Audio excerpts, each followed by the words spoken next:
Salut à tous, je m'appelle Antoine Caron et je suis heureux de vous accueillir sur cette chaîne dédiée à la pêche. Ici, je partage des astuces sur la pêche, le choix des appâts et des leurres, et j'aide également les débutants. Abonnez-vous pour rester toujours au courant. Et maintenant, passons au sujet du jour. Bonjour à tous. Dans cette vidéo, je vous emmène au cœur de la forêt guyanaise pour découvrir la pêche de l'anamara, un poisson fascinant et emblématique de cette région.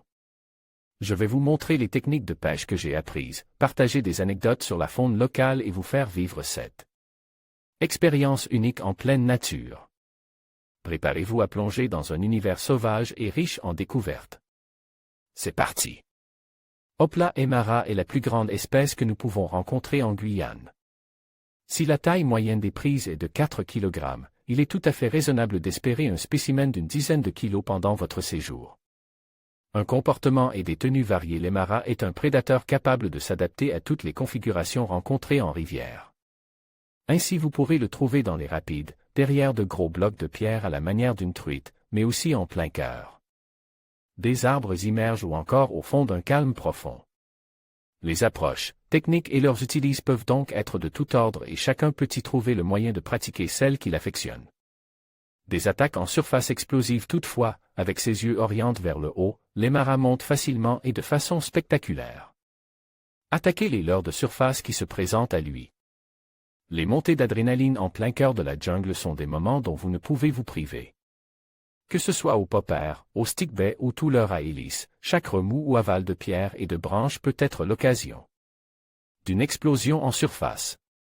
Au big bay cependant, et parce que parfois ils sont moins actifs, il convient d'aller les chercher sous la surface. À ce petit jeu, les big baits, que ce soit des jerkbaits ou des swimbaits, fonctionnent très bien. Les spinnerbaits, leur souple monte en texan se montrent aussi très efficaces au cœur des arbres immergés. Mais, s'il y a bien un leurre que vous devrez jeter à l'eau si l'espace est suffisamment dégagé, c'est bien un gros lipless de 50 à 70 gr. Les billes et le volume d'eau déplacent non pas leur pareil pour faire sortir l'emara de sa cachette. Le jungle fishing, si une partie de la pêche, dans les endroits les plus encombrants, se fait en pirogue, la pêche du bord est praticable.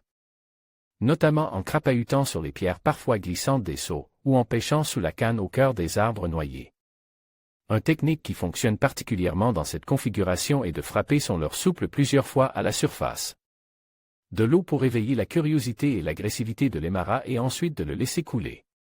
À la touche, un ferrage puissant est recommandé et surtout pas de place pour la finesse, il faut brider le plus fort possible.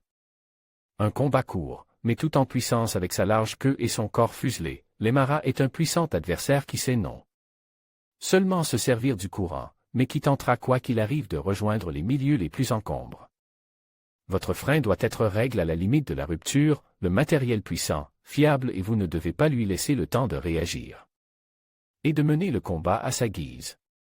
Lors du combat, ce poisson effectuera de nombreux sauts, notamment à l'approche du bateau pour essayer de se décrocher, il faut alors baisser la canne pour le dissuader de sauter et pour éviter les décrochages. La prise en main, l'emara est muni d'une mâchoire puissante et d'une dentition qui rappelle le milieu hostile dans lequel il vit. Si la prise par les ouïes est possible, l'usage d'une pince ou d'une épuisette est toutefois recommandé. En pleine jungle, une blessure peut s'infecter rapidement et compromettre la suite de votre séjour. Vous l'aurez compris, pour affronter Hopla emara, votre boîte de leurre ne devra pas être nécessairement fournie, mais variée et le matériel prévu en rapport avec la puissance de l'adversaire et le milieu dans lequel il vit.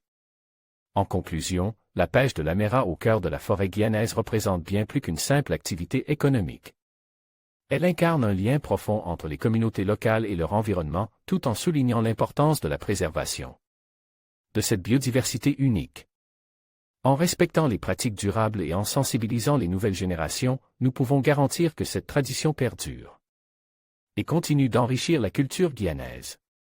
Merci de nous avoir accompagnés dans cette exploration fascinante.